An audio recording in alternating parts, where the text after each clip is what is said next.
boss, si Ronald Adlawan, owner ng Tower Game Farm. May nagtanong sa akin kung ano daw ang winning line ng mga bloodline dito sa farm. Ngayon, lahat naman ng manok dito, winning line, pagka mahina ang manok dito, inaalis na namin sa farm. Siyempre, may panalo, may talo. Itong hawak ko, bullstag na to siya. Ayan, pula ang mata. Ito siya ang isa sa mga nagpapanalo rin sa mga bloodline dito sa farm. Medyo dirty pit siya.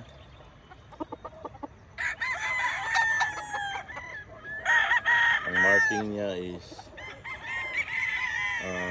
lip nose, right out. So sa mga nagtanong sa mga kaway kurat natin, piliin natin yung maayos na manok. Wala man akong masabing yung mga winning line o bloodline na basta pumalo. Yun na. Tingnan nyo. Magandang manok po.